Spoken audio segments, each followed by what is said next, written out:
पीले दांत वाली बहू। रंजना कभी ब्रश नहीं करती थी। उसे कितनी बार उसके माँ बाप ने डांटा, लेकिन उसका कोई असर उस पर होता ही नहीं था, जिस कारण से उसके दांत पीले पीले हो जाते हैं। शादी के बाद। अरे बहू, वैसे तो तुझ में कोई कमी नहीं है, पर तेरे दांत इतने पीले कैसे हैं बेटा? कैसे मतलब? कोई सर्जरी थोड़ी ना कराइए। वो तो क्या नाम, मैं ब्रश नहीं करती थी तो पीले हो गए। अब क्या करूं? आप कहे तो लाल करवा लूं या फिर काले? यार ये क्या है, क्यों माँ से लड़ रही हो? लड़ रही हूँ? अरे मैं लड़ रही हूँ या ये बोल रही है कि दांत पीले हैं, पीले। अरे तपस्या थोड़ी ना की है इन्हें पीले करने के लिए। बकायदा ब्रश नहीं किया है 20 साल तक, तब जाकर। छी, कैसी बात कर रही हो? ये उस वक्त तो पीले नहीं थे जब हम लोग तुम्हें देखने आए थे। अरे तब साफ करवा लिया होगा डेंटिस्ट के पास जाकर। अब देखो कैसे पीले पीले लग रहे हैं। रंजना सास की तरफ गुस्से से देखती है। फिर शुरू हो गई पीले पीले पीले।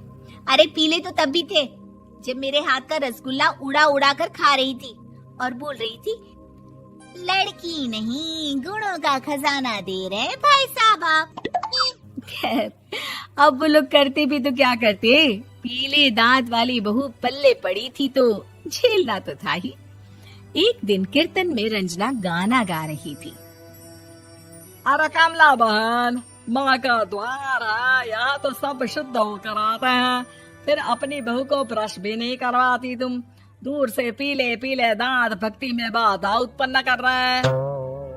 अरे कोई 2 साल के बच्चे थोड़ी ना लेकर आई हूँ मैं बहू बनाकर।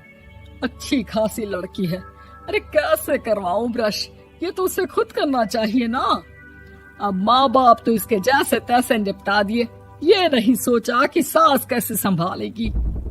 सास बहू को लेकर घर आ जाती है, लेकिन सोच लेती है कि अब इसे लेकर कहीं नहीं जाएगी। अगले रोज बहू कहती है, अरे क्या हो गया, मंदिर नहीं जाना क्या? कीर्तन का वक्त हो रहा है। मेरी मधुर वाणी से कान्हा जी जागते हैं और सोते हैं। आप तो जानती है ना उनकी भक्ति में कितना मन लगता है मेरा। वो क्या है ना, तबीयत ठीक नहीं लग रही है मेरी, आराम करूंगी मैं। तबीयत ठीक नहीं लग रही? अभी तो मिथुन के गाने पर नाच रही थी आप, और अब बोल रही है कि तबीयत ठीक नहीं लग रही। अरे भक्ति में मन लगा लो सासू माँ, ऊपर जाना है, क्या मुंह दिखाओगी आप? हाँ? सास को बहू की बात पर गुस्सा आ जाता है। मैं क्या मुंह दिखाऊंगी, इसकी चिंता तो ना कर, समझी? अपने मुंह की चिंता कर, जो ये पीले पीले दांत लेकर हर जगह पहुंच जाती है। पता है लोग कितना मजाक बनाते हैं। ना जी ना, मैं नहीं जाना कहीं तेरे साथ। तो ये बात है। कोई ना, मत जाओ, मैं अपने कमरे में ही बैठकर भक्ति कर लूंगी। ऊपर वाला दांत थोड़ी ना देखता है, मन देखता है, भावना देखता है। और अरे बस बस, तू सब कुछ दिखा, बस ये सफेद चमकदार दांत ना दिखाना किसी को, है? जा यहाँ से।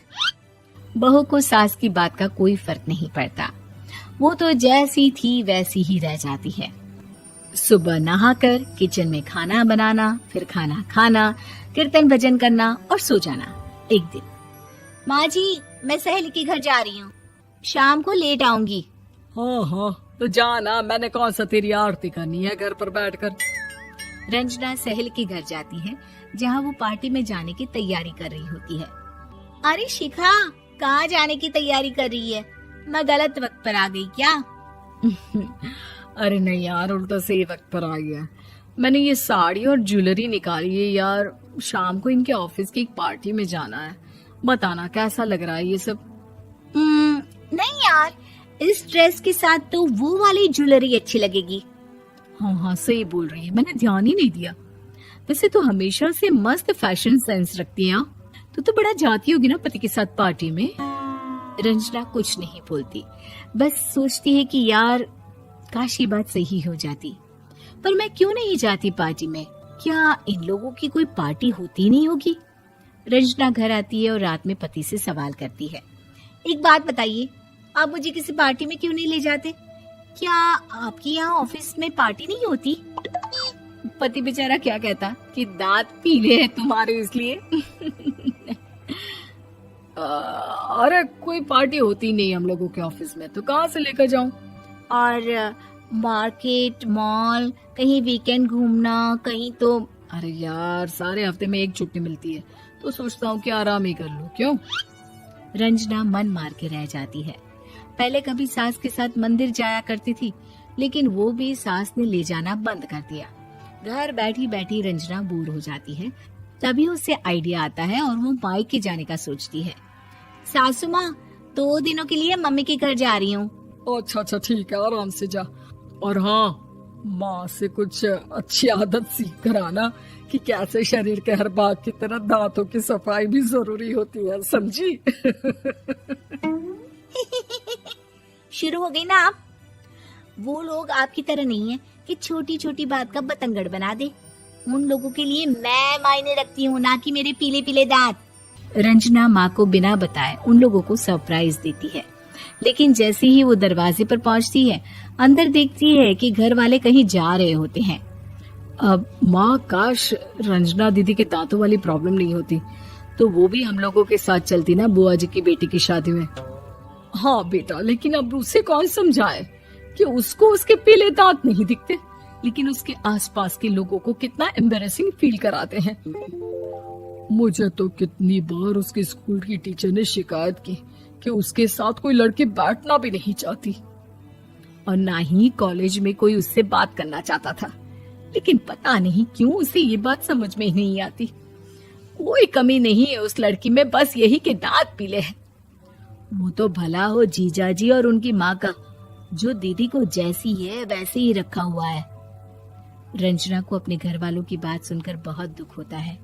वो सोचती है कि वो क्या करे, लेकिन फिर वो सीधा डेंटिस्ट के पास जाती है, अपने दांत चमकाती है और कसम खाती है कि वो रोज ब्रश करेगी। अरे क्या हो गया? तुम तो 2 दिनों के लिए गई थी ना, पर कोई ना, अच्छा है, चलो आ गई तो। रंजना सास के सामने आकर खड़ी हो जाती है और पूरी स्माइल करती है, उसके चमकदार दांतों को दिखाती हुई। है? चले मंदिर। माँ, मुझे माफ कर दीजिए, मैंने आप लोगों को बहुत एम्बैरेसिंग फील करवाया। मैं आज से रोज ब्रश करूंगी।